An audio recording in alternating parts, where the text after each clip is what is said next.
नमस्कार दोस्तों, मैं नीरज जांगीर स्वागत करता हूं आपका क्वालिटी एजुकेशन के इस यूट्यूब प्लेटफॉर्म पर। आज की इस क्लास में हम पढ़ने वाले हैं विगत परीक्षाओं में पूछी गई योजनाएं। ये जो क्लास है वो आपके लिए बहुत ज्यादा इंपॉर्टेंट होने वाली है, क्योंकि ये जो वीडियो है वो बिल्कुल डिटेल एनालिसिस के साथ आपके सामने मैं लेकर आया हूं। क्योंकि इसमें हमने पिछले 6 माह में जितने भी एग्जाम कंडक्ट हुए हैं उनमें पूछी गई योजनाएं हम पढ़ने वाले हैं। साथ ही हमने ये भी देखा है कि ऐसी कौन सी योजनाएं हैं जो कि बार बार पूछी जा रही है, वो भी हम पढ़ने वाले हैं। ये भी, इसके बारे में भी डिटेल जो एनालिसिस है वो किया गया है। साथ ही मैं आपको बताऊं कि कुछ ऐसे एग्जाम हैं जिनमें एक योजनाएं नहीं पूछी गई थी, जिसमें आपकी सूचना सहायक हो गया, जूनियर अकाउंटेंट, कृषि पर्यवेक्षक, उन तीनों को छोड़कर जितने भी जो एग्जाम कंडक्ट हुए थे, जिसमें आपके असिस्टेंट प्रोफेसर 2024 है जिसमें बहुत सारी योजनाएं पूछी गई थी, और आपके आरएस प्री का एग्जाम हुआ था, आपके फूड सेफ्टी ऑफिसर, खाद्य सुरक्षा अधिकारी, उसका एग्जाम में जो योजनाएं पूछी गई थी सेकंड ग्रेड में, और जो नगर नियोजन जो टाउन प्लानर है, इन एग्जाम में जो योजनाएं पूछी गई थी वो सभी योजनाएं हम इस क्लास में पढ़ने वाले हैं। साथ ही कुछ ऐसी योजनाएं हैं जो कि पिछले एग्जाम में नहीं पूछी गई है, लेकिन बहुत ज्यादा संभावना है कि जो आगामी एग्जाम है, आपके आगामी जो परीक्षाएं हैं उनमें पूछा जाए।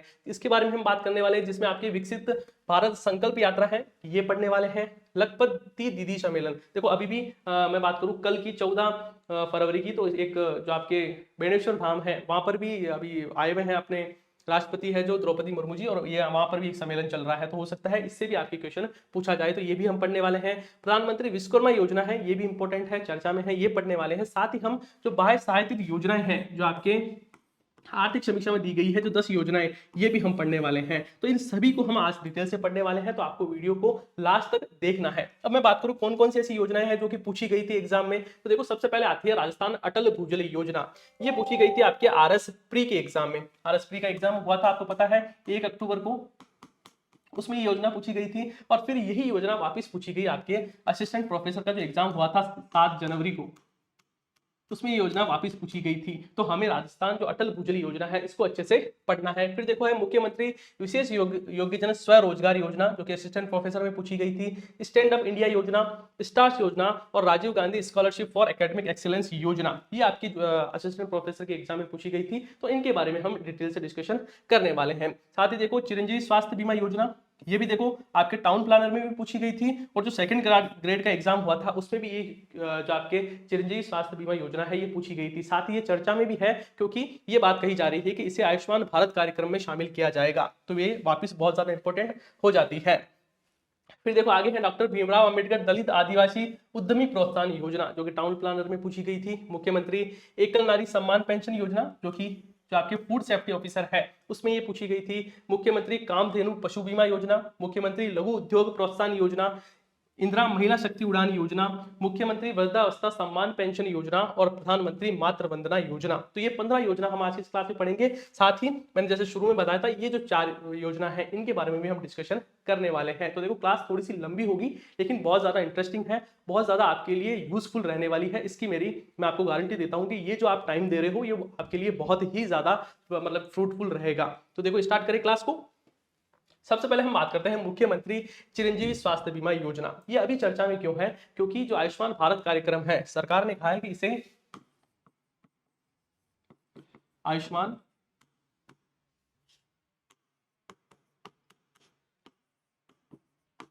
भारत कार्यक्रम में क्या किया जाएगा, इसे शामिल किया जाएगा। फिर देखो इसका नाम क्या हो जाएगा, तो फिर इसका नाम हो जाएगा आयुष्मान भारत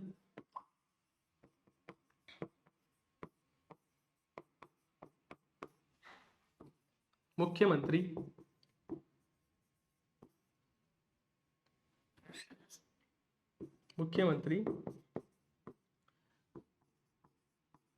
चिरंजीवी स्वास्थ्य योजना। क्या नाम हो जाएगा, इसका नाम हो जाएगा आयुष्मान भारत मुख्यमंत्री चिरंजीवी स्वास्थ्य बीमा योजना। अब देखो हम बात करें इस योजना की, इसकी शुरुआत कब हुई थी, तो इसकी शुरुआत हुई थी 1 मई 2021 को। कब, तो 1 मई 2021 को इसकी शुरुआत हुई थी। नोडल विभाग कौन सा है, तो आपको पता है, नाम से ही पता चल रहा है, स्वास्थ्य है, तो नोडल विभाग कौन सा होगा, चिकित्सा एवं स्वास्थ्य विभाग। अब हम बात करें कि इसका उद्देश्य क्या है, तो राज्य के प्रत्येक परिवार हेतु 25 लाख रुपए तक का कैशलेस बीमा कवरेज सुविधा उपलब्ध कराना क्या है, इस योजना का लक्ष्य है। साथ ही देखो एक चीज आपको क्या याद रखनी है, जो कि एग्जाम में पूछी जाती है, कि इस योजना के अंतर्गत क्या होता है कि यदि कोई मरीज है जो कि अस्पताल में भर्ती होता है, अस्पताल में एडमिट होता है, तो जिस दिन वो एडमिट होता है उससे 5 दिन पहले से लेकर जिस दिन वो डिस्चार्ज होता है उसके 15 दिन बाद तक। देखो जिस दिन एडमिट हुआ उससे 5 दिन पहले और जिस दिन वो क्या हुआ डिस्चार्ज हुआ उससे 15 दिन बाद तक का जो जितना भी जो उसका खर्च होगा वो इस योजना के अंतर्गत वहन किया जाएगा।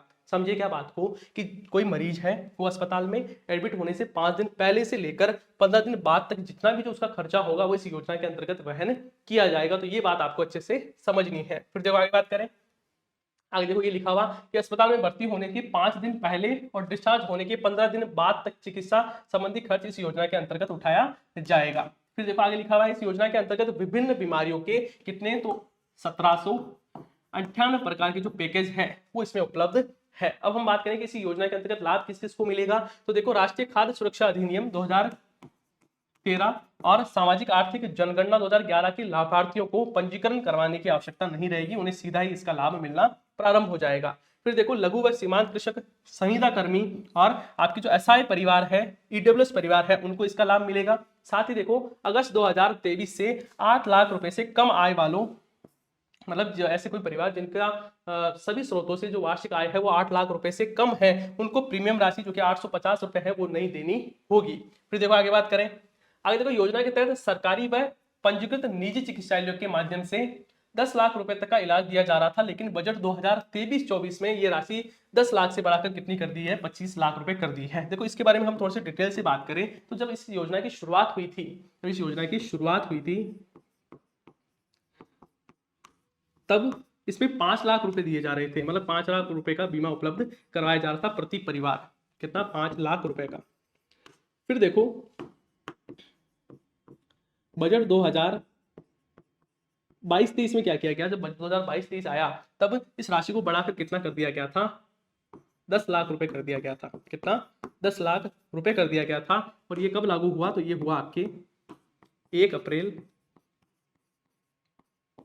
2022 से। फिर देखो बजट आया 2023-24 का, बजट 2023-24 का आया, उसमें इसको बढ़ाकर राशि कितनी कर दी गई थी, 25 लाख रुपए कर दी गई थी। कितनी, 25 लाख रुपए कर दी गई थी, जो कि कब लागू हुई, तो वो हुई आपके 24 अप्रैल 2023 से।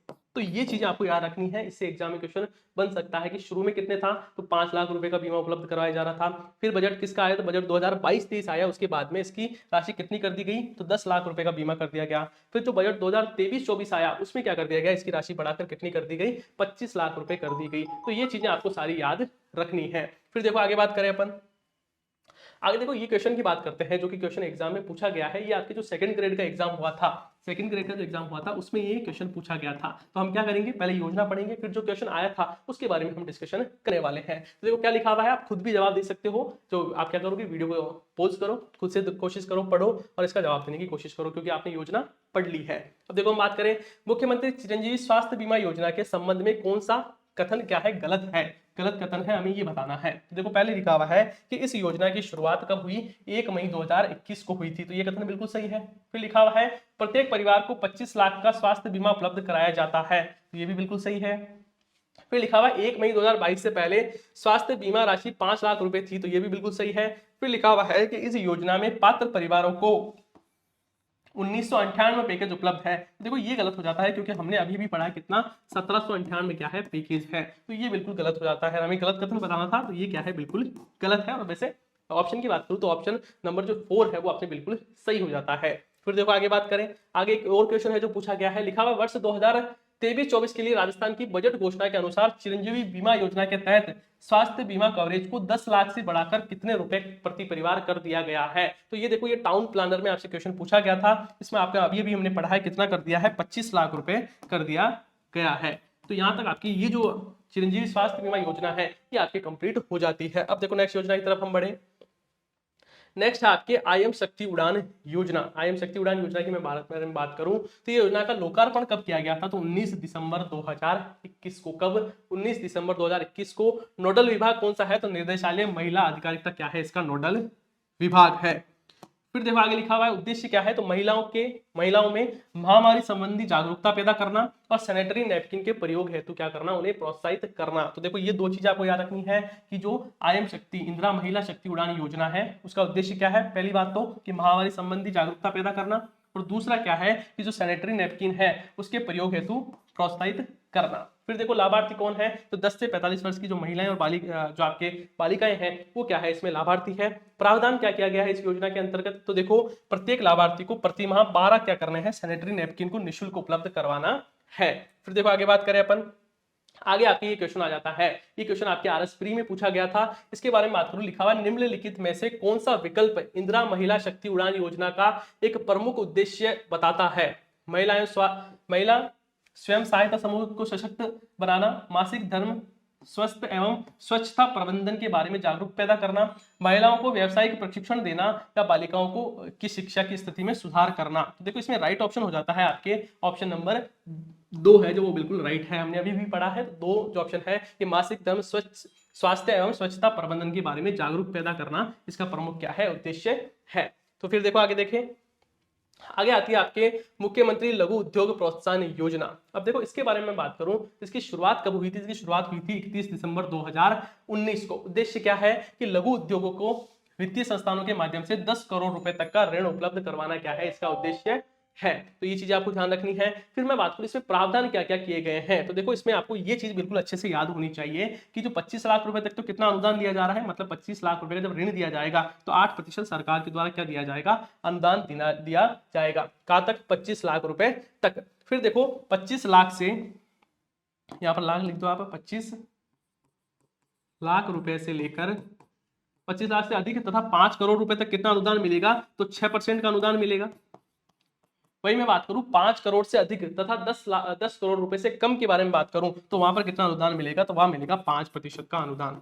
तो ये चीज आपको अच्छे से याद होनी चाहिए। 25 लाख रुपए तक की बात करूं तो कितना अनुदान, 8% का अनुदान। 25 लाख रुपए से अधिक और 5 करोड़ रुपए से कम की बात करूं तो 6% का अनुदान। और 5 करोड़ से अधिक और 10 करोड़ से कम के बारे में बात करूं तब कितना अनुदान मिलेगा, 5% का अनुदान राशि सरकार द्वारा वहन की जाएगी। तो ये चीजें आपको याद रहनी चाहिए। फिर देखो आगे देखें, ये आपके क्वेश्चन है, लिखा हुआ है कि राजस्थान की मुख्यमंत्री लघु उद्योग प्रोत्साहन योजना के बारे में निम्नलिखित में से कौन सा तथ्य है वो सही नहीं है। हमें क्या बताना है कि कौन सा कथन है वो सही नहीं है। और ये क्वेश्चन भी आपके जो आरएस प्री का एग्जाम हुआ था, आरएस प्री का एग्जाम हुआ था कब, तो 1 अक्टूबर को हुआ था, आपको पता है, उसमें ये क्वेश्चन पूछा गया था। तो देखो इसमें लिखा हुआ है इस योजना में लघु क्षेत्र के उद्यमियों को 15 करोड़ रुपए तक, देखो शुरू में ही गलत हो गया, 15 करोड़ की तो कोई बात ही नहीं की गई है। इस योजना के अंतर्गत मैक्सिमम कितना, 10 करोड़ रुपए तक का जो ऋण है वो उपलब्ध करवाया जाता है। तो देखो यहाँ पर ये गलत हो जाता है, तो पहला ही गलत हो गया। फिर देखो बाकी सारे सही है। इस योजना के लिए देखो 10 करोड़ रुपए तक के ऋणों पर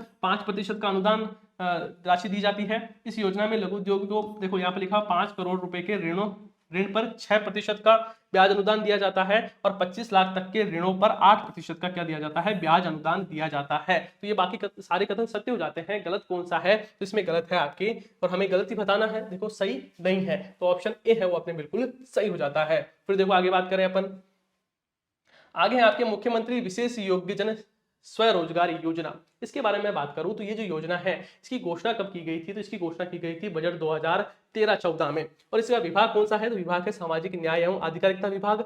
अब देखो इस योजना के बारे में बात करूं तो योजना के अंतर्गत राज्य के ऐसे विशेष योग्यजन जिनके स्वयं के एवं परिवार की जो वार्षिक आय है वो कितनी है, 2 लाख रुपए से कम है। ध्यान देना, एक एक चीज को समझते हुए जाना।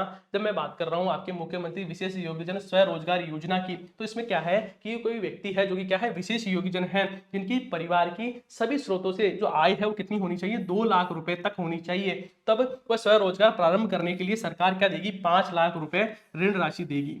ध्यान से समझना, कितनी, 2 लाख रुपए तो क्या रहनी चाहिए, उनकी समस्त स्रोतों से आय रहनी चाहिए। तब सरकार कितनी देगी, तो 5 लाख रुपए प्रदान करेगी। कितने, 5 लाख रुपए। साथ ही आपको इसमें क्या ध्यान देना है कि जो राशि दी जा रही है उसका 50% या अधिकतम 50,000 रुपए, जो भी दोनों में से कम होगा उस रुपए का अनुदान सरकार द्वारा दिया जाएगा। मतलब पहली बात तो आप क्या समझे कि जो व्यक्ति है, जो आपके विशेष योग्यजन है, उसकी सभी स्रोतों से, उसके और उसके परिवार की सभी स्रोतों से जो आय है वो कितनी होनी चाहिए, 2 लाख रुपए तक होनी चाहिए, 2 लाख रुपए से अधिक नहीं होनी चाहिए। तब सरकार उन्हें कितना पैसा देगी, तो सरकार देगी 5 लाख रुपए, मतलब राशि देगी ऋण के रूप में उपलब्ध कराई जाएगी।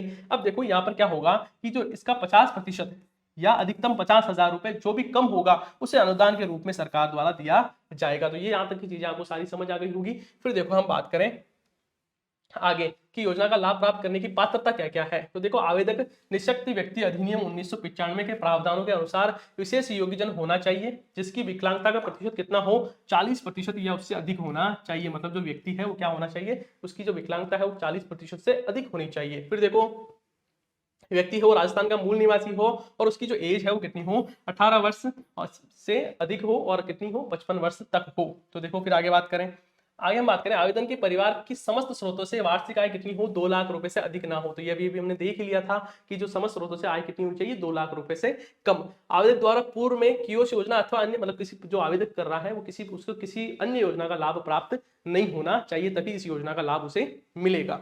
अब देखो आगे बात करें, आगे हम बात करते हैं क्वेश्चन के बारे में। लिखा हुआ है, मुख्यमंत्री विशेष योग्यजन स्वरोजगार योजना के संबंध में निम्नलिखित में से कौन सा कथन सही नहीं है। हमें क्या बताना है कि कौन सा कथन है वो सही नहीं है। ये जो क्वेश्चन है वो आपके असिस्टेंट प्रोफेसर का जो एग्जाम हुआ था एपी का 7 जनवरी को, उसमें ये क्वेश्चन पूछा गया था। अब क्वेश्चन को ध्यान से समझना है, ऋण उन विशेष योग्यजनों को दिया जाता है जिनकी स्वयं एवं परिवार की सभी स्रोतों से वार्षिक आय 5 लाख रुपए से कम है। मुझे बताओ, यही गलती हो गई ना, या क्या होगा, यहाँ पर होगा 2 लाख रुपए। कितने, 2 लाख।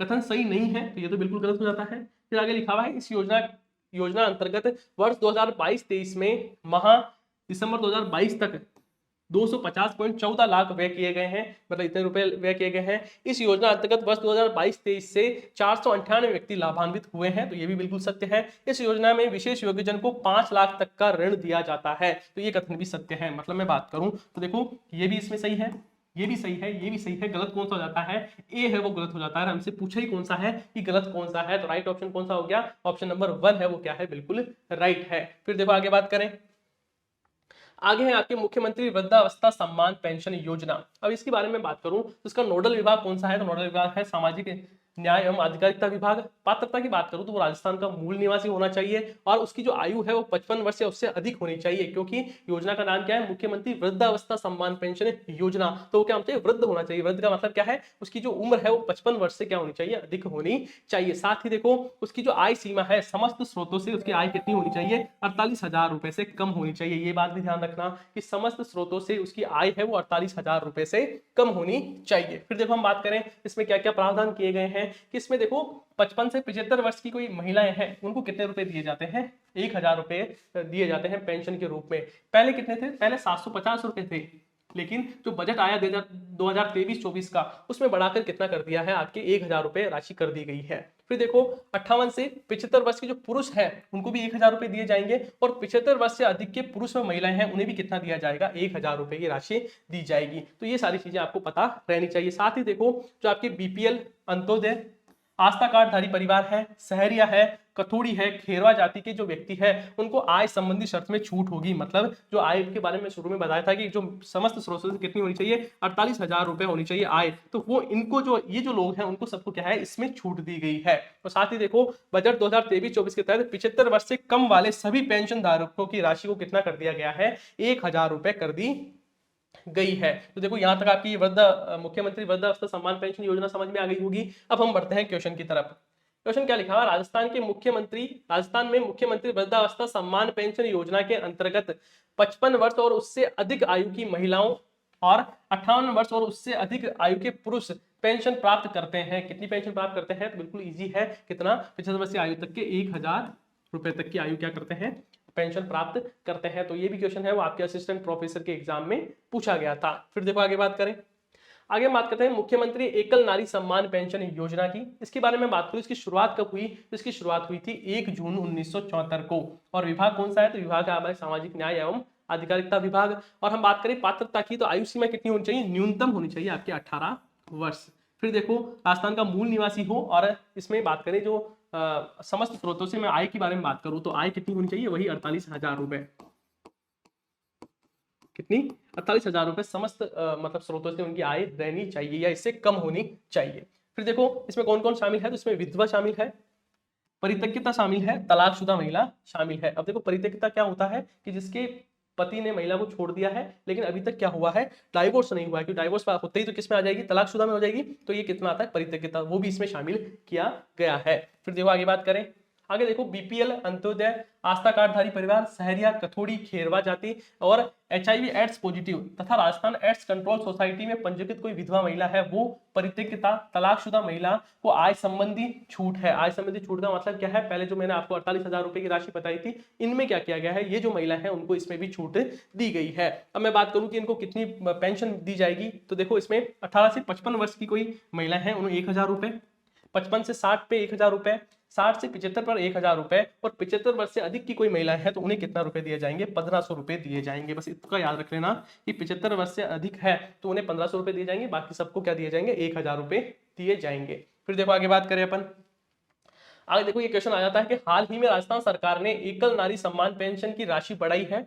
अब इस योजना के तहत 75 वर्ष से अधिक आयु की पात्र महिलाओं को कितनी राशि दी जाएगी। देखो अभी अभी हमने पढ़ा है कितनी राशि दी जाएगी, 1,500 रुपए राशि दी जाएगी। उससे पहले देखो क्या सिस्टम था, उससे पहले की बात करूं मैं, आपके जो बजट आया था उससे पहले यहाँ कितनी राशि दी जा रही थी, तो इससे पहले राशि दी जा रही थी आपके यहाँ पर तो 500 रुपए दी जा रही थी, और ये जो है आपके 55 से 60 वर्ष की बात करूं तो यहाँ पर 750 और इन्हें 1,000 रुपए और इन्हें 1,250, ये पहले सिस्टम था। फिर बजट आया उसके बाद में, जो बजट 2023-24 का आया उसके बाद में इन्हें जो आपके 18 से 55 है उनको 500 से बढ़ाकर 1,000 कर दिया, 55 से 60 को बढ़ाकर 750 से बढ़ाकर कितना कर दिया, 1,000 रुपए कर दिया, और 60 से जब 75 वर्ष के बीच की कोई महिलाएं हैं उनको क्या कर दिया, उनकी 1,000 थी तो 1,000 रखा, और जो 75 वर्ष से अधिक की है उनके लिए क्या कर दिया गया, 1,250 से बढ़ाकर 1,500 रुपए कर दिया गया था। कितनी थी पहले, 1,250। फिर देखो यहाँ पर हम बात करें तो कितना हो गया, राशि कितनी होगी, देखो 75 वर्ष से अधिक आयु की महिला के बारे में पूछा था, तो यहाँ पर ऑप्शन कौन सा हो गया, ऑप्शन नंबर जो डी है वो बिल्कुल करेक्ट हो जाता है। फिर देखो आगे बात करें अपन, आगे है आपके मुख्यमंत्री कामधेनु बीमा योजना, इंपोर्टेंट है, नई है योजना थोड़ी, तो हो सकता है एग्जाम में पूछी भी जाए आपके लिए। अब देखो इसके बारे में बात करें, इसका प्रारंभ कब हुआ, तो इसकी शुरुआत हुई थी आपके 6 सितंबर 2023 को। कहां पर, तो जो गुलाबपुरा है, गुलाबपुरा भीलवाड़ा से इसकी शुरुआत हुई थी। तो ये भी याद रखना है इसकी शुरुआत कब हुई, तो 6 सितंबर 2023 को इसकी शुरुआत हुई थी। कहां से हुई थी, तो गुलाबपुरा भीलवाड़ा से शुरुआत हुई थी। किसने शुरुआत की थी, तो मुख्यमंत्री, तो उस समय के मुख्यमंत्री थे अशोक गहलोत जी, उन्होंने इसकी शुरुआत की थी। अब बात करें इसमें प्रावधान क्या है, तो इसमें प्रावधान है कि 750 करोड़ रुपए का वार्षिक व्यय कर 20 लाख से अधिक जो पशुपालक है उनको लाभान्वित किया जाना। देखो इसके मेन उद्देश्य के बारे में बात करूं तो इस योजना का उद्देश्य क्या है कि जितने भी जो आपके पशुपालक है उनकी सारी जो अर्थव्यवस्था है वो सब किस पर टिकी रहती है, पशु पर टिकी रहती है। और जब मान लो कोई पशु की अकाल मृत्यु हो जाए तो वो मतलब आर्थिक रूप से उन्हें बहुत ज्यादा क्षति हो जाती है, उसको भरपाई करने के लिए योजना चलाई गई है। तो देखो इसके बारे में बात करें तो इसमें मैं बात करूं कि इसमें लाभ क्या मिलने वाला है। एक तो आप क्या चीज याद रखना है, कितने रुपए, तो 750 करोड़ रुपए का वार्षिक व्यय होगा, और कितने पशुओं को, तो 20 लाख से अधिक पशुओं को क्या किया जाएगा, लाभान्वित किया जाएगा। फिर देखो इसका लाभ क्या है, तो मुख्यमंत्री कामधेनु बीमा योजना के तहत प्रत्येक पशुपालक का या किसान को जो उसका दुधारू गोवंश या भैंस है, मतलब गाय या भैंस है, उनको अकाल मृत्यु होने पर बीमा किया जाएगा। ध्यान से समझो किसको, तो जो पशुपालक है उसके जो गाय और भैंस है उसे क्या अकाल मृत्यु होने पर बीमा उपलब्ध करवाया जाएगा। फिर देखो आगे बात करें, फिर लिखा हुआ है कि इसमें कि प्रति पशु 40,000 रुपए का बीमा कर दिया जाएगा। तो ये इंपॉर्टेंट लाइन है कि प्रति जो पशु है मतलब 40,000 रुपए का बीमा कराया जाएगा। यदि क्या हो जाती है, उस पशु की अकाल मृत्यु हो जाती है तो कितने पैसे मिलेंगे, 40,000 रुपए मिलने वाले हैं। और अधिकतम कितना हो सकता है, तो अधिकतम 2 लिखा हुआ है। देखो इस प्रकार प्रत्येक किसान परिवार को इस योजना के तहत अधिकतम कितनी, ये याद रखना, अधिकतम कितनी, 2 पशु बीमा कवर के साथ 80,000 रुपए की आर्थिक सहायता प्रदान की जाएगी। मतलब अधिकतम कितने पशु का बीमा होगा, तो आपको याद रखना है 2 पशु का बीमा होगा। एक का कितना 40,000 रुपए, तो 2 का कितना 80,000 रुपए की आर्थिक सहायता दी जाएगी। तो ये सारी चीजें आपको याद रहनी चाहिए। साथ ही देखो इसमें एक और पॉइंट लिखा हुआ है कि उसकी जो कोई मान लो पशुपालक है उसकी सभी स्रोतों से जो वार्षिक आय है वो कितनी होनी चाहिए, 8 लाख रुपए से। देखो 8 लाख रुपए से यहाँ लिख देता हूं,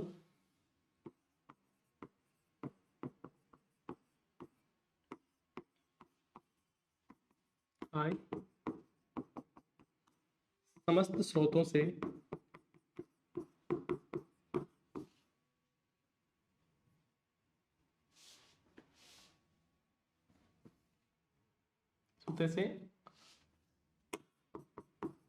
रुपए 8 लाख से कम है तब तो ये जो बीमा है वो मुफ्त उपलब्ध होगा। यदि 8 लाख रुपए से अधिक है, 8 लाख रुपए से क्या है, अधिक है, तब उन पशुपालकों को क्या करना है कि उन्हें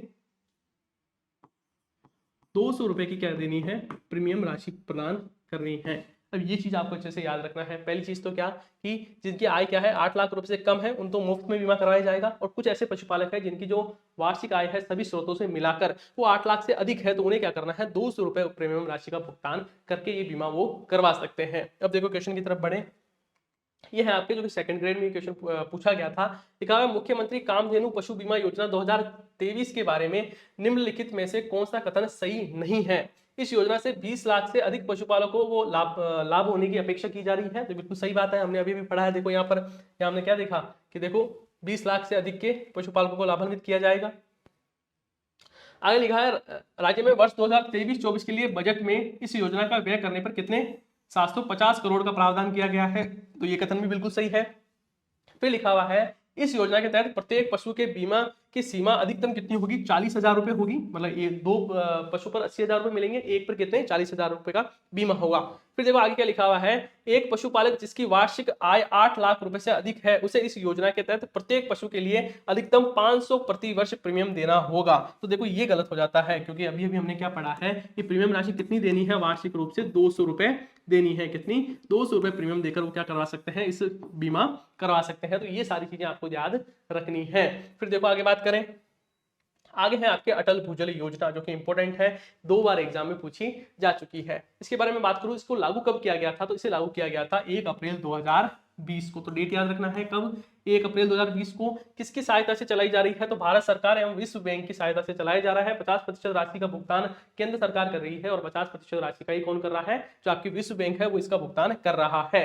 नोडल विभाग कौन सा है, तो भूजल विभाग है, वो क्या है इसका नोडल विभाग है। और हम बात करें कि सहभागी विभाग कौन कौन से हैं, क्योंकि सहभाग में भी तो रहता है, तो इसमें बात करें तो इसमें कृषि, उद्यानिकी, जल ग्रहण एवं भू संरक्षण, जल संसाधन, पंचायती राज एवं ग्रामीण विभाग, जन स्वास्थ्य अभियांत्रिकी और ऊर्जा एवं वन विभाग, ये सभी विभाग क्या है आपके सहभागी विभाग है। नोडल विभाग कौन सा है, तो भू जल विभाग है, वो क्या है नोडल विभाग है। फिर देखो आगे बात करें अपन, आगे हम बात करें कि इस योजना की समय अवधि कितनी है, तो वो है आपके 2020-21 से लेकर 2024-25 तक क्या है इसकी समय अवधि है। और इंपॉर्टेंट चीज आपको क्या याद रखनी है कि इस परियोजना हेतु राज्य के 17 जिलों की 38 पंचायत समितियों, 17 तो क्या है जिले हैं, 38 क्या है आपके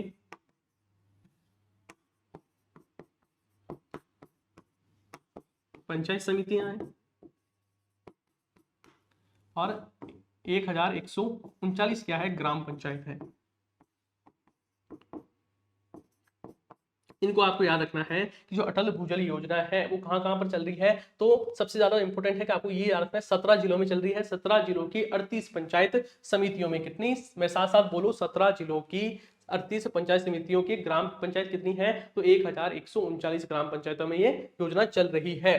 फिर देखो आगे बात करें, आगे हम बात कर रहे हैं क्वेश्चन की तरफ। लिखा है राजस्थान में अटल भूजल योजना के लिए निम्न में से कौन से कथन सही है। हमें क्या बताना है कि सही कथन कौन से हैं, क्या बताना है सही कथन कौन से हैं। पहले लिखा हुआ है कि अटल भूजल योजना भारत सरकार की वित्तीय सहायता से राजस्थान सरकार द्वारा चलाई जा रही है, तो ये तो बिल्कुल गलत हो जाता है कि हमने देखा ये केंद्र सरकार और विश्व बैंक की सहायता से चलाई जा रही है। फिर देखो लिखा हुआ इस योजना का फोकस भूजल प्रबंधन के सुधार करना और इसके गिरते स्तर को रोकना है, तो ये कथन बिल्कुल सत्य हो जाता है। तो देखो राइट ऑप्शन कौन सा है इसमें, केवल बी, ये है वो ऑप्शन बिल्कुल सही हो जाता है। और ये क्वेश्चन आपके आरएस प्री में पूछा गया था, तो आपको अच्छा है, इंपॉर्टेंट क्वेश्चन है, तो अच्छे से आपको चीजों याद रखना है। फिर देखो आगे बात करें, आगे देखो ये क्वेश्चन एक और है, लिखा हुआ राजस्थान में अटल भूजल योजना का उद्देश्य क्या है।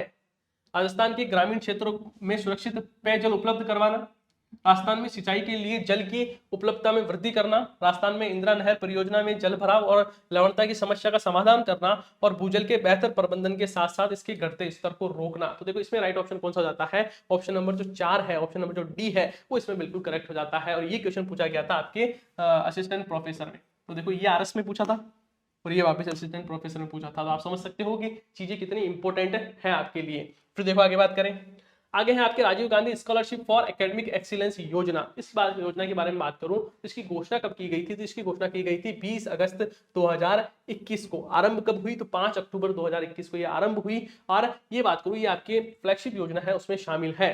तो इसके बारे में बात करूं तो सरकारी खर्च पर युवाओं को विदेशों की जो प्रतिष्ठित 150 संस्थाओं में उच्च अध्ययन की सुविधा उपलब्ध करवाना है। मतलब इसका लक्ष्य क्या है कि सरकार के खर्च पर जो युवा है उनको विदेशों में जो बहुत प्रतिष्ठित संस्थाएं हैं उनमें क्या करना, उच्च शिक्षा अध्ययन प्रदान करना है।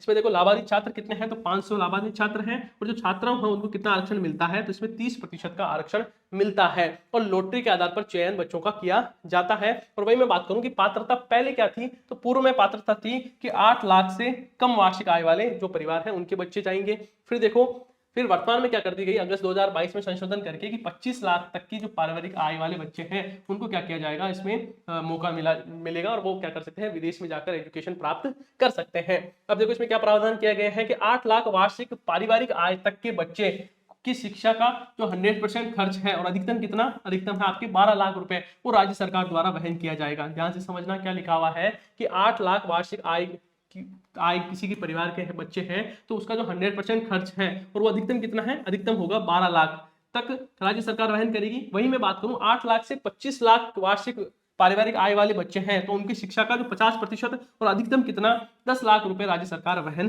करेगी। ये इस योजना में प्रावधान किए गए हैं।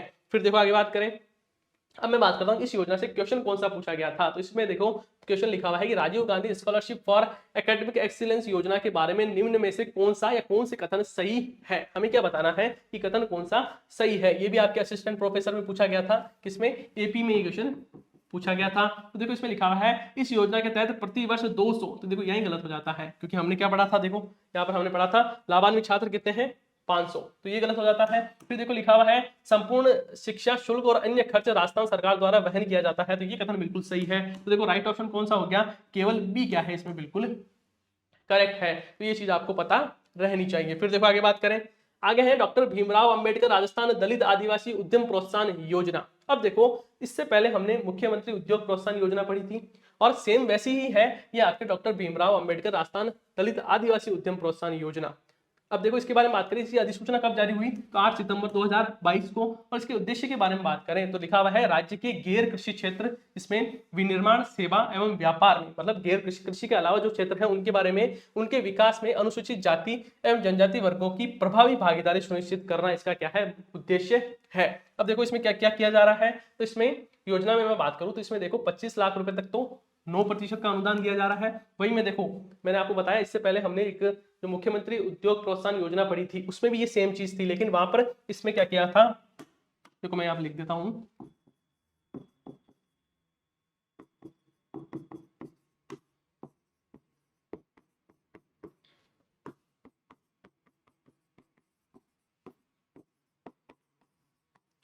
देखो एक तो उद्योग प्रोत्साहन योजना है उसमें भी क्या दिया जाता है, ऋण दिया जाता है कितने का, 10 करोड़ रुपए तक का। और जो आपके जो आदिवासी ये डॉक्टर भीमराव अंबेडकर राजस्थान दलित आदिवासी उद्यम प्रोत्साहन योजना है इसमें भी ये सेम की चीज की जाती है, लेकिन दोनों में अंतर क्या है कि इसमें तो 25 लाख रुपए तक कितना अनुदान दिया जाएगा, तो 9% का अनुदान दिया जाएगा। वही मैं बात करूं मुख्यमंत्री उद्योग प्रोत्साहन योजना की, तो यहाँ पर क्या किया जाता है, 8% का अनुदान दिया जाता है। कितना, 8%। यहाँ लिख रहा हूं मैं 8% का। वही मैं बात करूं 25 लाख रुपए से लेकर 5 करोड़ तक, 25 लाख रुपए से लेकर 5 करोड़ रुपए तक यहाँ पर 7% का अनुदान दिया जा रहा है। लेकिन मैं बात करूं इसमें उद्योग प्रोत्साहन में यहाँ पर 6% का अनुदान दिया जा रहा था। वही मैं बात करूं 5 करोड़ से लेकर 10 करोड़ रुपए तक की राशि में 6% अनुदान दिया जा रहा है यहाँ पर, लेकिन वहां पर कितना दिया जा रहा था मुख्यमंत्री उद्योग प्रोत्साहन में, वहां पर 5% का। मतलब क्या है कि जो उद्योग प्रोत्साहन मुख्यमंत्री उद्योग प्रोत्साहन योजना है और आपके भीमराव अंबेडकर राजस्थान दलित आदिवासी उद्यम प्रोत्साहन योजना है उसमें अंतर क्या है कि इनमें जो अनुदान राशि दी जा रही है जो उसमें कितना है, 1-1% की क्या है बढ़ोतरी की गई है।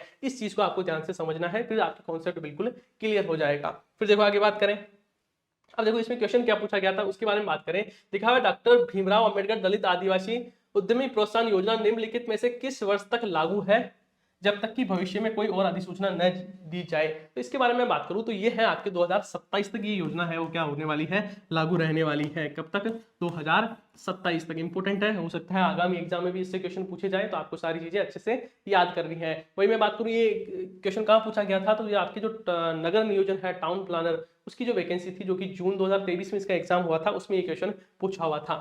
फिर देखो आगे बात करें, आगे आपकी स्टैंड अप इंडिया योजना। स्टैंड अप इंडिया योजना की बात करूं तो इसकी शुरुआत कब हुई थी, तो 6 अप्रैल 2016 को इस योजना की शुरुआत हुई थी। इसका उद्देश्य क्या है, तो इसका उद्देश्य है महिलाओं तथा अनुसूचित जाति एवं अनुसूचित जनजाति वर्ग के लोगों के बीच में उद्यमशीलता की भावना, उद्योग करने की भावना को क्या करना, बढ़ावा देना इसका उद्देश्य है।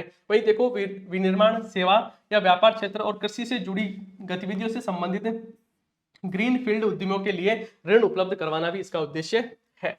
फिर देखो अनुसूचित वाणिज्यिक बैंकों की प्रति बैंक शाखा से अनुसूचित जाति, जनजाति और आपकी जाति के कम से कम एक उधारकर्ता को, कम से कम कितने, एक उधारकर्ता को और एक महिला उधारकर्ता को कितने पैसे देने हैं, 10 लाख रुपए का क्या उपलब्ध कराना है, ऋण उपलब्ध करवाना है। और 10 लाख रुपए से लेकर कहां तक का, अपन कह सकते हैं 1 करोड़ रुपए तक का या 100 लाख रुपए का क्या करना है, बैंक ऋण सुविधा प्रदान करना इस योजना का उद्देश्य है।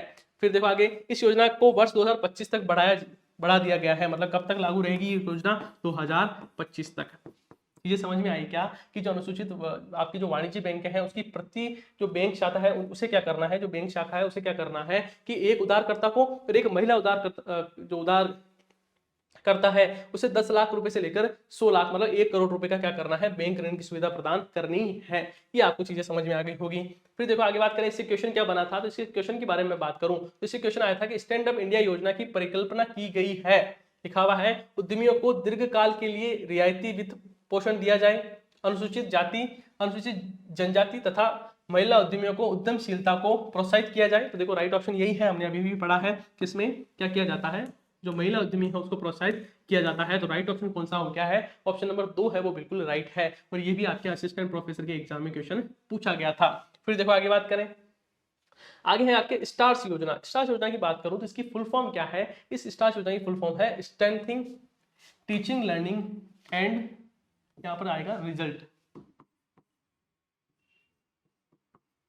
क्या आएगा। अब देखो वापस स्टार योजना की फुल फॉर्म पढ़ना आप ध्यान से, इंपॉर्टेंट है, एग्जाम में वापस आपसे पूछी जा सकती है, तो अच्छे से देखना। इसकी फुल फॉर्म क्या है, स्ट्रेंथनिंग मतलब मजबूत करना, teaching learning and result for state योजना। फुल फॉर्म क्या है इसका, स्टार का फुल फॉर्म है strengthening teaching learning and result for status योजना, ये है इसके फुल फॉर्म। इस योजना के बारे में बात करूं तो इसकी शुरुआत कब हुई थी, इसकी शुरुआत हुई थी आपके 16 अक्टूबर 2023 को। कब, 16 अक्टूबर 2000 आपके 20 में इसकी शुरुआत की गई थी। कब, 2020 में, शायद मैंने 23 बोल दिया था गलती से, क्या याद रखना है इसकी शुरुआत कब हुई थी, तो इसकी शुरुआत हुई थी 16 अक्टूबर 2020 को। और ये किसकी योजना है, ये केंद्र सरकार की योजना है। किसकी है, केंद्र सरकार द्वारा संचालित योजना है। और ये योजना कौन कौन से राज्य में चल रही है ये भी एग्जाम में पूछा जा सकता है। तो अभी ये योजना 6 राज्य में चलाई जा रही है। 6 राज्य कौन कौन से हैं, तो इसमें अपने एक तो राजस्थान, फिर नाम आता है केरल,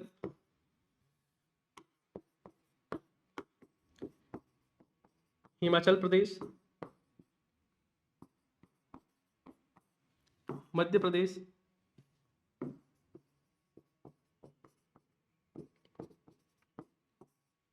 उसके साथ में ओडिशा। देखो कितने हो गए, 1 2 3 4 5 ओडिशा, और उसके साथ में ही महाराष्ट्र में चलाई जा रही है। कहां पर, महाराष्ट्र में। तो ये 6 जो राज्य हैं उनमें ये योजना चलाई जा रही है। तो इस योजना का मैंने पूरा नाम बता ही दिया है, इंपॉर्टेंट पूरा नाम है। मेरे को जहां तक लगता है हो सकता है आपसे ये पूछा जाए कि इस योजना का जो स्टार्स योजना है इसका पूरा नाम क्या है, तो इसका पूरा नाम क्या है, strengthening teaching learning and result for status योजना। अब देखो इस योजना किसकी मदद से चलाई जा रही है, वो इंपॉर्टेंट है। ये योजना विश्व बैंक द्वारा चलाई जा रही है। किसके सहयोग से, विश्व बैंक के सहयोग से चलाई जा रही है। ये इंपॉर्टेंट है, वित्त पोषित परियोजना है। इसे राजस्थान के स्कूल शिक्षा की गुणवत्ता और प्रशासन में सुधार के लिए लागू किया गया है। इस योजना का उद्देश्य क्या है, जो स्कूली शिक्षा है उसमें क्या किया जाए, गुणवत्तापूर्ण सुधार किया जाए, क्वालिटी एजुकेशन सबको प्रदान की जाए। फिर देखो इस योजना हेतु 20,000 प्रति विद्यार्थियों की दर से आपके 3,139.40 लाख स्वीकृत किए गए हैं। यह राजस्थान की बात की जा रही है। फिर देखो इसमें क्वेश्चन क्या पूछा गया था उसके बारे में बात करें तो देखो स्टार्स एक विश्व बैंक द्वारा वित्त पोषित परियोजना है जिसे राजस्थान में क्रियान्वित किया जा रहा है। इस परियोजना का उद्देश्य है, हमें क्या बताना है कि इस योजना का उद्देश्य क्या है, तो ये क्वेश्चन है वो आपके असिस्टेंट प्रोफेसर में पूछा गया था। तो जिसमें लिखा हुआ है कि देखो स्कूल शिक्षा की गुणवत्ता और प्रशासन में सुधार करना, और ये लाइन बिल्कुल आपके ये जो चीजें हैं देखो आपकी जब आप आर्थिक समीक्षा देखोगे तो आर्थिक समीक्षा में एज इट इज ये सारी चीजें आपको लिखी हुई मिल जाएगी। तो इसका एक चीज तो ये भी है कि जो आर्थिक समीक्षा में जो चीजें लिखी हुई है उसको आपको ध्यान से पढ़ना है, वहां से क्वेश्चन सबसे ज्यादा बनने की संभावनाएं रहती है। फिर देखो नेक्स्ट हम पढ़ें, अब आती है आपके प्रधानमंत्री मातृ वंदना योजना। इसके बारे में बात करूं तो ये किसके द्वारा चलाई जा रही है, तो ये केंद्र सरकार की योजना है। कहां की है, ये आपकी केंद्र सरकार की योजना है। प्रधानमंत्री मातृ वंदना योजना केंद्र सरकार की योजना है। इसकी शुरुआत कब हुई थी? तो इसकी शुरुआत 2017 में की गई थी। कब? ये भी याद रखना है, 2017 में इसकी शुरुआत की गई थी। और ये क्या है? डीबीटी योजना है, मतलब इसमें जो पैसा है वो डायरेक्ट टू बैंक ट्रांसफर किया जाता है। और साथ ही देखो इस योजना के बारे में बात करूं, प्रधानमंत्री मातृ वंदना योजना की, तो इसके हाल ही में मतलब जून जुलाई की बात है, दौसा में इसका एक कार्यक्रम किया गया था जिसको नाम है गोद भराई का समारोह। मैं यहाँ लिख देता हूँ, कहां पर? दौसा में जून 2023 में इस योजना को किस तरीके से मतलब इस समारोह को बनाया गया था, तो इसका नाम था आपके गोद भराई समारोह के रूप में इस योजना को क्रियान्वित किया गया था। कहां पर? दौसा में। फिर देखो इस योजना के बारे में बात करो, इस योजना का प्रमुख उद्देश्य गर्भवती एवं धात्री महिलाओं तथा उनके नन्हे शिशु 1 से लेकर 6 माह के में स्वास्थ्य एवं पोषण की स्थिति में सुधार लाने के लिए गर्भावस्था, सुरक्षित प्रसव और स्तनपान की अवधि के दौरान उपयुक्त पद्धतियों, देखरेख एवं सेवाओं के उपयोग को बढ़ावा देना है। तो देखो ये चीजें आपको याद रखनी है कि इस योजना का लक्ष्य क्या है। तो इस योजना का लक्ष्य है कि जो नन्हे शिशु है उनके स्वास्थ्य एवं पोषण की स्थिति सुधार करना, साथ ही जो यदि कोई महिला है वो गर्भावस्था है तो उसके सुरक्षित प्रसव, इसके बारे में सारी चीजें उन्हें जानकारी करना और उन्हें DBT direct to bank transfer के हिसाब से उनको क्या देना, पैसे देना, उन्हें प्रोत्साहित देना। किसके द्वारा चलाई जा रही है? तो मैं बात करूं केंद्र में किसके द्वारा चलाई जाती है, तो ये केंद्र में महिला एवं बाल विकास मंत्रालय द्वारा चलाई जा रही है योजना। थोड़ा मंत्रालय भी याद रखना, कौन सा? महिला एवं बाल विकास मंत्रालय द्वारा ये योजना चलाई जा रही है। और इस योजना में लाभार्थी को क्या मिलता है? तो देखो लाभार्थी को कुल, ये इंपॉर्टेंट है, इस चीज को याद रखना, कितने पैसे दिए जाते हैं? 5,000 रुपए की राशि 3 किस्तों में दी जाती है। कितनी? 5,000 रुपए की राशि दी जाएगी, 3 किस्तों में दी जाएगी। पहले क्या दिया जाएगा? 1,000 रुपए दिया जाता है। जब आप पंजीकृत करवाओगे, इसमें अपना रजिस्ट्रेशन करवाओगे, तब 1,000 रुपए की राशि मिलेगी। फिर देखो जो आपके बच्चा जब माँ के पेट में 6 माह हो जाते हैं, जब मतलब कोई महिला है तो उनके 6 माह हो जाते हैं जब बच्चा पेट में हो, तब उन्हें 2,000 रुपए दिए जाएंगे। और जब वो क्या करते हैं, टीका वगैरह लगवा देते हैं, जब बच्चा पैदा हो जाता है तब उनके टीका वगैरह लगवा देते हैं, तब उन्हें 2,000 रुपए की राशि दी जाती है। ऐसा टोटल मिलाकर कितनी राशि दी जाती है? 5,000 रुपए की राशि इस योजना के तहत दी जाती है। तो इतनी चीज आपको इसमें याद करनी है। फिर देखो आगे बात करें अपन क्वेश्चन की। क्वेश्चन लिखा हुआ है कि निम्न में से किस योजना का मुख्य उद्देश्य गर्भवती एवं धात्री महिलाओं तथा उसके नन्हे शिशुओं 0 से लेकर 6 माह के स्वास्थ्य एवं पोषण की स्थिति में सुधार करने के लिए गर्भावस्था, सुरक्षित प्रसव और स्तनपान की अवधि के दौरान उपयुक्त पद्धतियों, देखरेख एवं सेवाओं के उपयोग को बढ़ावा देना है? कौन सी योजना है? तो हमने अभी भी पढ़ी, कौन सी है? प्रधानमंत्री मातृ वंदना योजना। ये है आपकी प्रधानमंत्री मातृ वंदना योजना। इसके बारे में बात करूं तो ये क्वेश्चन आपके आरएस प्री में पूछा हुआ था। किससे पूछा था?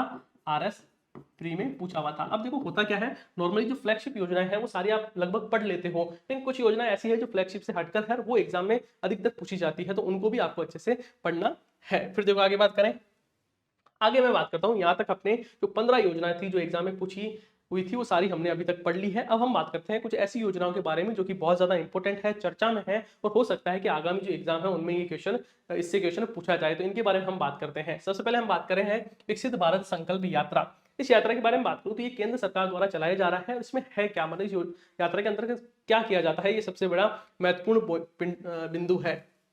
तो इसके बारे में बात करूं तो इस जो आपके विकसित भारत संकल्प यात्रा है, इसमें क्या किया जाता है कि वेन द्वारा जो सरकार की जो योजनाएं हैं, जो कल्याणकारी योजनाएं हैं, उनका प्रचार किया जाता है। मतलब कुछ ऐसे लोग हैं जिनको योजना के बारे में पता ही नहीं रहता है। गांव में आप देखोगे कुछ बहुत सारे ऐसे लोग हैं जिनको कोई जो सरकार की योजना चल रही है उसके बारे में कोई जानकारी नहीं रहती है। तो सरकार का क्या मतलब प्रयास है कि सरकार चाहती है कि हम क्या करें कि वैन लेके जाएं, उस वैन से क्या करें, प्रचार करें, जगह जगह सम्मेलन करें, लोगों को इकट्ठा करें, उनकी जो चीजें हैं वो सुने, और उसके माध्यम से हम क्या करें, उनका जो ये जितनी भी जो योजनाएं केंद्र सरकार द्वारा चलाई जा रही है उनका प्रचार करें, लोगों को इससे अवगत करवाएं। ये क्या है, इसका मेन उद्देश्य है। अब बात करें इसकी प्रारंभ कब हुआ था, तो इसकी प्रारंभ 16 दिसंबर 2023 को इस योजना का प्रारंभ या इस यात्रा का प्रारंभ किया गया था। वही मैं बात करूं राजस्थान की, तो राजस्थान सहित देखो मध्य प्रदेश, छत्तीसगढ़, तेलंगाना और मिजोरम में यात्रा प्रारंभ की गई थी। मुख्यमंत्री बजरंगलाल शर्मा द्वारा राज्य स्तरीय समारोह में इस यात्रा का शुभारंभ किया गया था, और प्रदेश में नवगठित सभी जिलों में जितने भी जो जिले बने हैं आपको पता है, और इसमें इस योजना की शुरुआत की गई है, इस यात्रा की शुरुआत की गई है। इस जो यात्रा होगी, इस यात्रा में कौन होंगे, जो आपके मंत्री है, सांसद है, एमएलए हैं, वो क्या करेंगे, इस जो यात्रा होगी या जो समारोह होंगे उसमें वो सब भाग लेने वाले हैं। फिर देखो आगे बात करें, यात्रा में राजस्थान को 280 IEC वैन दी जाएगी। अब देखो आईईसी क्या है, आईईसी है आपके सूचना शिक्षा और संचार में।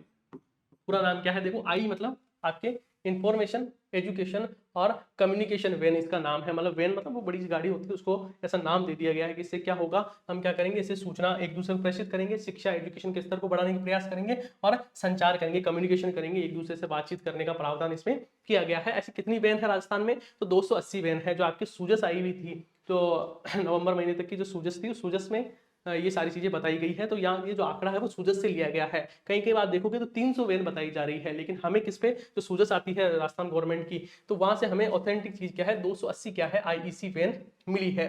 फिर देखो 18 दिसंबर को जयपुर के सांगानेर स्टेडियम में विकसित भारत संकल्प यात्रा की शहरी शिविर का क्या किया गया था, शुभारंभ किया गया था। कब, 18 दिसंबर को। कहां पर, जयपुर में, सांगानेर स्टेडियम है वहां पर। फिर देखो प्रदेश में 276 निकायों में प्रत्येक 25,000 की आबादी पर ये शिविर लगाए जाएंगे। और मुख्यमंत्री ने 27 दिसंबर को टोंक के लांबा हरि सिंह में विकसित संकल्प यात्रा शिविर में प्रदेश की महिलाओं को 450 रुपए में, कितने, 450 रुपए में सिलेंडर उपलब्ध कराने की घोषणा की थी। और इसकी शुरुआत कब कर दी थी, तो 1 जनवरी से ये जो सिलेंडर है वो देना प्रारंभ कर दिया गया था राज्य सरकार द्वारा। तो ये सारी चीजें पता रहनी चाहिए, थोड़ा इसका याद रख लेना आप। आईईसी क्या है, सूचना शिक्षा संचार या इंफॉर्मेशन एजुकेशन और कम्युनिकेशन वैन। फिर देखो आगे बात करें, आगे है आपके लखपति दीदी सम्मेलन। अब देखो लखपति दीदी सम्मेलन में क्या किया जाता है, जो महिलाएं हैं उन्हें प्रोत्साहित किया जाता है, उन्हें ऋण प्रदान किया जाता है, उनको शिक्षा दी जाती है, उन्हें सशक्त बनाने का प्रयास इस सम्मेलन के अंतर्गत किया जाता है। वही देखो राज्य में 11.24 लाख महिलाओं को इस योजना का क्या मिलने वाला है, लाभ प्राप्त होने वाला है। कितना, तो 11.24 लाख महिलाओं को इसमें लाभ मिलेगा। और अभी जो सरकार ने जो अंतरिम बजट पेश किया था उसमें बताया था कि हमने अभी तक जो 1 करोड़ महिलाएं हैं उन्हें लखपत दीदी के तहत लखपत दीदी बना दिया है। और हमारा टारगेट है कि हम क्या करें, जो आगामी 5 साल है उसमें 3 करोड़ ऐसी महिलाओं को क्या करें, लखपत बनाएं, उन्हें क्या करें, प्रशिक्षण दें और उन्हें ऋण उपलब्ध करवाएं।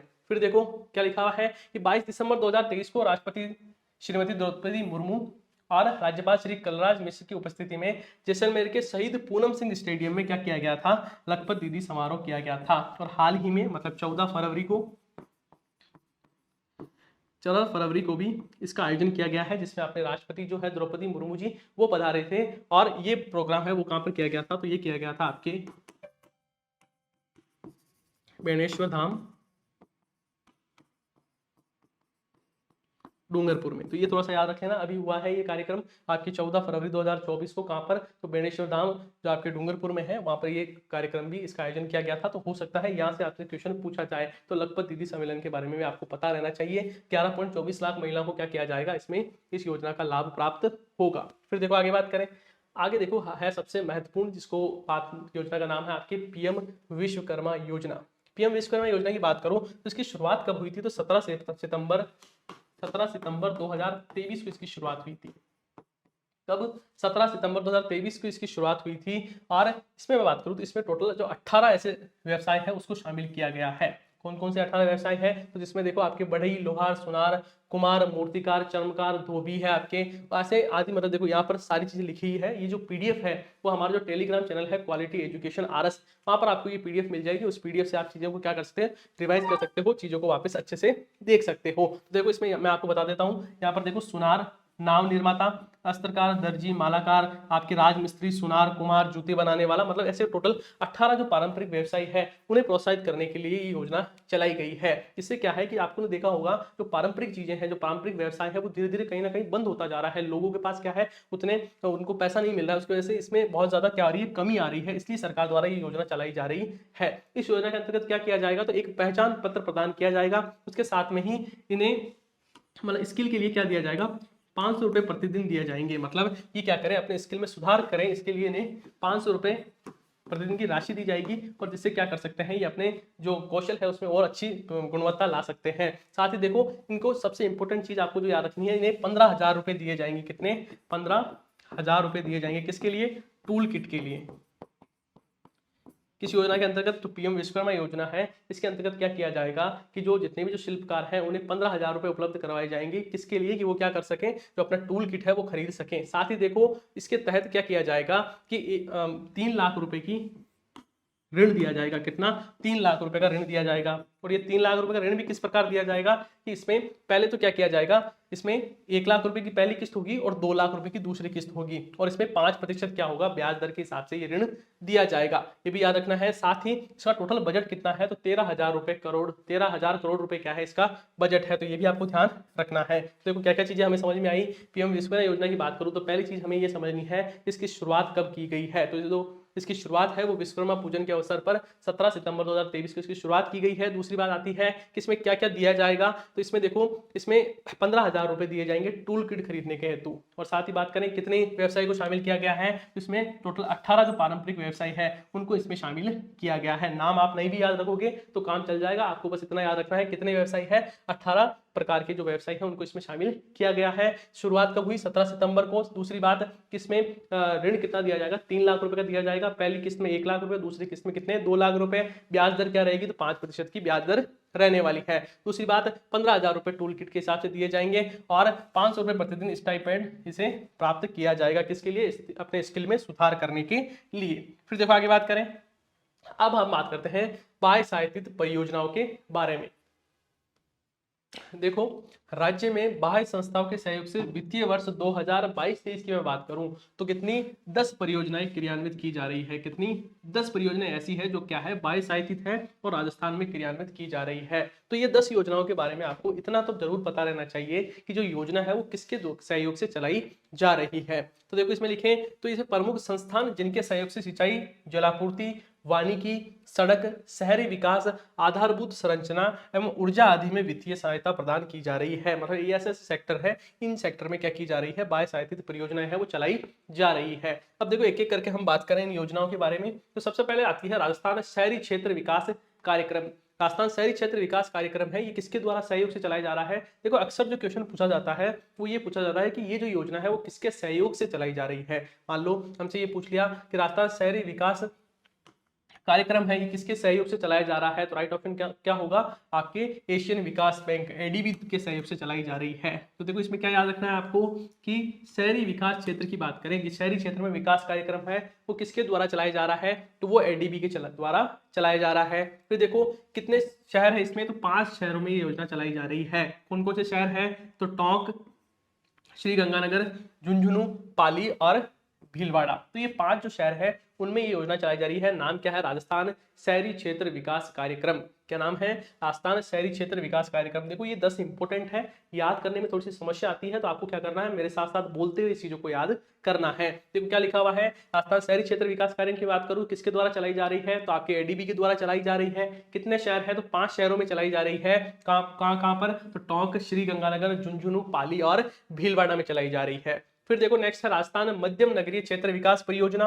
ये भी किसके सहयोग से चलाई जा रही है, तो ये एडीबी के सहयोग से चलाई जा रही है। और समय क्या है, 21 जनवरी 2021 से लेकर नवंबर 2027 तक ये योजना चलाई जाएगी। और कितने क्षेत्रों में, तो इसमें ये जो योजना है वो 14 शहरों में चलाई जा रही है। तो देखो अभी तक हमने क्या पढ़ा, एक तो शहरी क्षेत्र और एक नगरीय क्षेत्र, ये किसके द्वारा चलाई जा रही है, एडीबी के द्वारा।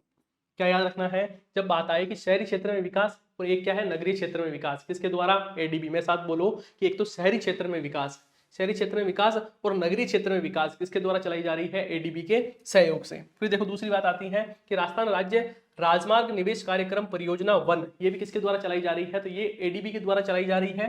और दूसरी है आपके राजस्थान राज्य राजमार्ग निवेश कार्यक्रम परियोजना 2, ये भी किसके द्वारा चलाई जा रही है, ये भी आपके एडीबी के द्वारा चलाई जा रही है। तो देखो एडीबी के द्वारा जो 10 योजना में से कितनी योजना चलाई जा रही है, 4 योजना चलाई जा रही है।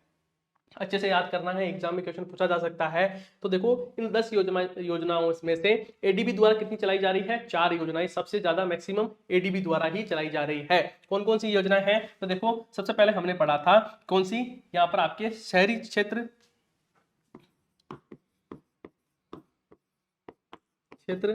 विकास, और फिर हमने पढ़ा था आपके यहाँ पर नगरीय क्षेत्र विकास।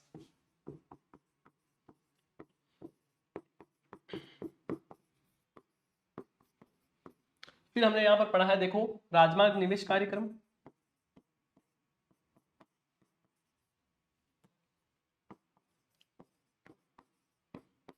और यहाँ पर भी आपके राजमार्ग निवेश कार्यक्रम, ये 1 और ये 2। तो देखो ये जो 4 योजनाएं हैं वो किसके द्वारा चलाई जा रही है, एडीबी के द्वारा चलाई जा रही है। पहले तो शहरी विकास कार्यक्रम, आपके शहरी क्षेत्र विकास कार्यक्रम, फिर है नगरीय क्षेत्र। एक तो देखो शहरी क्षेत्र, एक नगरीय क्षेत्र। नगर भी क्या है, शहर है, तो ये दोनों चीजें तो आपको अच्छे से याद हो ही गई होगी। शहरी क्षेत्र विकास कार्यक्रम और नगरीय क्षेत्र विकास कार्यक्रम किसके द्वारा, एडीबी के द्वारा। फिर दूसरी बात आती है कि राजमार्ग निवेश और राजमार्ग निवेश कार्यक्रम, ये 2 है, वो भी किसके द्वारा चलाई जा रही है, एडीबी के द्वारा। अब मेरे साथ बोलो कि कौन सी 4 योजनाएं हैं वो एडीबी द्वारा चलाई जा रही है। तो आप सबसे पहले बात करोगे कि जो शहरी क्षेत्र विकास कार्यक्रम है वो एडीबी द्वारा चलाई जा रहा है। उसके बाद में बात करें नगरीय क्षेत्र विकास कार्यक्रम है, ये एडीबी द्वारा चलाया जा रहा है, और राजमार्ग निवेश कार्यक्रम है वो एडीबी द्वारा चलाया जा रहा है। तो ये 4 योजना एडीबी द्वारा चलाई जा रही है। फिर देखो आगे बात करें, आगे है देखो, इससे पहले हमने पढ़ी थी, उसमें हमने पढ़ा था कि राजमार्ग मतलब निवेश कार्यक्रम। देखो यहाँ पर हम क्या पढ़ रहे हैं, राजमार्ग निवेश कार्यक्रम पढ़ रहे हैं, क्योंकि ये क्या है, विकास है। तो इन दोनों में आपको कंफ्यूज नहीं होना है। जब आपसे बात करें कि राजमार्ग निवेश कार्यक्रम तो किसके द्वारा, एडीबी के द्वारा, और राजमार्ग विकास कार्यक्रम तो विश्व बैंक द्वारा। ध्यान से समझे, क्या कंफ्यूज नहीं होना है। जब आपसे पूछे कि राजमार्ग निवेश कार्यक्रम, क्या पूछे, राजमार्ग निवेश कार्यक्रम, तब आप क्या बताओगे, किसके द्वारा चलाई जा रही है, एडीबी द्वारा। जब आपसे पूछे कि राजमार्ग विकास कार्यक्रम, तो वो किसके द्वारा चलाया जा रहा है, विश्व बैंक के द्वारा। फिर देखो इसकी बात करें तो ये अक्टूबर 2019 से मार्च 2024 तक चलाई जा रही है। फिर आपके राजस्थान जल क्षेत्र आजीविका सुधार परियोजना। देखो जल की बात आती है तो ये किसके द्वारा चलाया जाता है, वे जायका द्वारा चलाया जाता है। जल जायका, आसानी से याद हो जाएगा, जल जायका। जायका है क्या, तो एक जापान की कंपनी है, इसका नाम क्या है, इसका नाम है आपके जापान इंटरनेशनल कोऑपरेशन एजेंसी। क्या नाम है, जापान इंटरनेशनल कोऑपरेशन एजेंसी है, जिसके द्वारा ये योजना चलाई जा रही है। नाम क्या है, राजस्थान जल क्षेत्र आजीविका सुधार परियोजना। फिर देखो ये अक्टूबर 2017 से अक्टूबर 2024 तक चलाई जाएगी, और कितने जिलों में, तो 27 जिलों की 137 जो सिंचाई परियोजना है उसका विकास इसमें, सुधार इसमें किया जाएगा। कितने, तो 27 जिलों की, ये इंपॉर्टेंट है, याद रखना है, 27 जिलों की 137 परियोजनाएं। फिर देखो आगे बात करें, आगे आपके राजस्थान क्षेत्र में जल क्षेत्र पुनः संरचना परियोजना ट्रांस 1 और 2। इसकी बात करें तो ये किसके द्वारा चलाया जा रहा है, तो ये आपके एनडीबी न्यू डेवलपमेंट बैंक, जिसे हम ब्रिक्स बैंक भी कहते हैं, उसके सहयोग से ये चलाई जा रही है। और मई 2018 से फरवरी 2025 तक ये योजना चलाई जा रही थी, मतलब चलाई जाएगी। और कितने वर्ष हो गए, तो 7 वर्ष तक ये योजना चलेगी। कितने जिलों में, तो 10 जिलों में ये योजना चलाई जाएगी। ये भी आपको याद रखना है, कितने, 10 जो जिले हैं राजस्थान में उनमें चलाई जाएगी। और साथ ही इसमें मैं बात करूं जो एनडीबी है उसका कितना प्रतिशत रहेगा, एनडीबी वित्त पोषण की बात करूं तो 70% तो एनडीबी, और बाकी जो बचा हुआ 30% है ये कौन देगा, तो ये देगा आपके राज्य सरकार। ये राज्य सरकार द्वारा वहन किया जाएगा। 10 जिले कौन कौन से हैं, तो 10 जिले को नाम भी आप याद रख सकते हो, जिसमें आपके गंगानगर, हनुमानगढ़, चूरू, नागौर, बीकानेर, झुंझुनू, सीकर, जोधपुर, जैसलमेर और बाड़मेर, इन 10 जिलों में ये योजना चलाई जा रही है। फिर देखो आगे बात करें, राजस्थान में सार्वजनिक वित्तीय प्रबंधन में सुदृढ़ीकरण के लिए परियोजना चलाई जा रही है। ये किसके द्वारा, विश्व बैंक के द्वारा चलाई जा रही है। जुलाई 2018 से आपके मार्च 2024 तक ये योजना चलेगी। फिर देखो आगे बात करें, आगे मैं बात करूं राजस्थान ग्रामीण जलापूर्ति एवं फ्लोरोसिस निराकरण परियोजना द्वितीय चरण, इसकी बात करूं तो ये भी किसके द्वारा चलाई जा रही है, जायका के द्वारा चलाई जा रही है। और जुलाई 2021 से दिसंबर 2024 तक ये योजना चलाई जाएगी। फिर देखो नेक्स्ट हम बात करें द्वितीय बांध पुनर्वास और सुधार परियोजना, ये किसके द्वारा चलाई जा रही है, तो ये जो परियोजना है वो आपके विश्व बैंक तथा AIIB क्या है, एशियन इंफ्रास्ट्रक्चर आपके इन्वेस्टमेंट बैंक क्या है। मेरी थोड़ी सी तबीयत ठीक नहीं है, ये भी मतलब 2-3 दिन से बड़ी जुकाम और तबीयत खराब हो रही है, तो इसके लिए माफी चाहता हूँ। फिर देखो यहाँ पर हम बात करें विश्व बैंक और AIIB के क्या है, आपके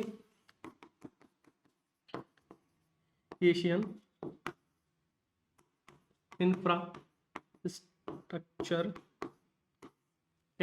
इंफ्रास्ट्रक्चर इन्वेस्टमेंट बैंक, इन दोनों के सहयोग से, एक तो विश्व बैंक और आपके एशियन इंफ्रास्ट्रक्चर इन्वेस्टमेंट बैंक है, उनके सहयोग से ये योजना चलाई जा रही है। कितने क्षेत्र में? तो ये आपके 36 क्षेत्र में चलाई जा रही है और बांध 2020-21 और 2021-22 हेतु इसमें शामिल किए गए हैं। फिर देखो आप बात करें तो राजस्थान में सर्वाधिक जो बाह्य सहायतित योजनाएं हैं वो किसके द्वारा? एडीबी द्वारा चलाई जा रही है, जो कि हमने शुरू में भी देख ली थी। फिर देखो यहाँ तक आपकी जो सारी जो कंप्लीट क्लास है वो कंप्लीट हो जाती है। इसमें हमने 15 जो योजनाएं जो कि विगत एग्जाम में पूछी गई थी, उसके साथ में जो 3 योजनाएं ऐसी थी जो कि एग्जाम में पूछी जा सकती थी, उनके बारे में हमने बात की। और अब फिर हमने लास्ट में जो बाह्य सहायतित योजनाएं हैं 10, उनके बारे में भी हमने डिटेल से पढ़ लिया है। अब हम बात करते हैं कि क्वालिटी एजुकेशन का जो एलडीसी है, कनिष्ठ सहायक है, उसका वीडियो कोर्स है वो लॉन्च कर दिया गया है। कल 15 फरवरी को ये कोर्स लॉन्च हो गया था। इसके बारे में आपको कुछ जानकारी दूं कि ये जो कोर्स है इसमें आप क्या कर सकते हो, एक ही बैच में होगी अब सभी परीक्षाओं की तैयारी।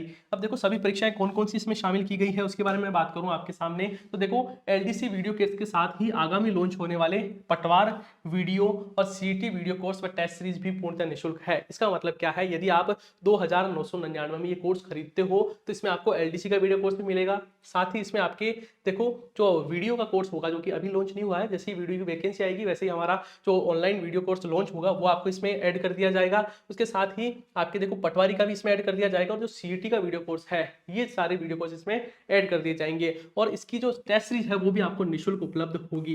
कितना इंपॉर्टेंट, कितना शानदार तरीके से चीजें डिजाइन की गई है कि आपको एलडीसी कोर्स लेना है, प्राइस है मात्र 2999 रुपए, जिसमें आपको देखो पटवारी का कोर्स भी मिलेगा। मतलब आगामी जितने भी एग्जाम है उन सभी की तैयारी आप इसी एक ही कोर्स से कर सकते हो।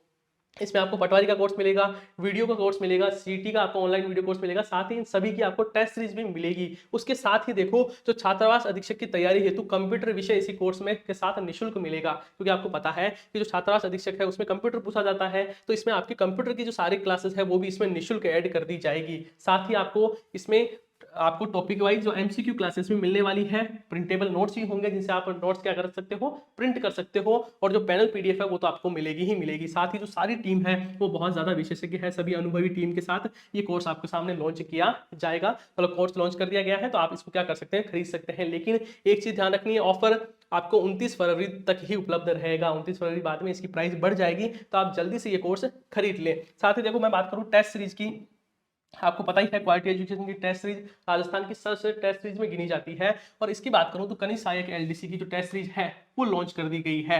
अब देखो इस टेस्ट की विशेषता की बात करूं तो यदि आप क्या करते हो, शुरू में यदि आप ये वीडियो कोर्स लेते हो तो ये आपको निःशुल्क उपलब्ध हो जाएगी। साथ ही इसमें आपको टोटल 45 टेस्ट मिलने वाले हैं, जिसमें 24 तो आपको टॉपिक वाइज मतलब 12 हो गए, एक जो पेपर 1 है उसके 12 और पेपर 2 के भी 12। और मैं बात करूं, जो हम बात करें फुल लेंथ की, तो फुल लेंथ में पेपर 1 के 8 और पेपर 2 के भी 8, 16 आपको फुल लेंथ टेस्ट इसमें मिलेंगे। टोटल आपके 45 टेस्ट मिलने वाले हैं। साथ ही जो 5 टेस्ट है वो आपके सरप्राइज टेस्ट होंगे, जो कि क्या होंगे, सब्जेक्ट वाइज होंगे या गिफ्ट टेस्ट अपन बोल सकते हैं। और जो मोस्ट इंपॉर्टेंट चीज इसमें मैं बताना चाहूंगा आप सभी के लिए, इसमें आपको 5 प्रीवियस ईयर क्वेश्चन पेपर्स मिलेंगे विद डिटेल सॉल्यूशन, और ये सभी के लिए फ्री रहेंगे। देखो अभी भी आज हमने जो योजनाओं की बात की थी, ये सारी योजनाएं ऐसी थी जो पुराने एग्जाम में पूछी गई थी और आपको बहुत सारे कॉन्सेप्ट चीजें इसमें क्लियर हुई होगी। सेम वैसे ही जब आप प्रीवियस ईयर क्वेश्चन सॉल्व करोगे तो बहुत सारे कॉन्सेप्ट, बहुत सारी आपको एक ट्रेंड पता चलेगा कि कैसे एग्जाम में क्वेश्चन पूछे जाते हैं। तो आपको फ्री फॉर ऑल, तो ये तो आपको सबको देना ही देना है, जो भी स्टूडेंट ये वीडियो देख रहे हैं, क्योंकि ये फ्री है,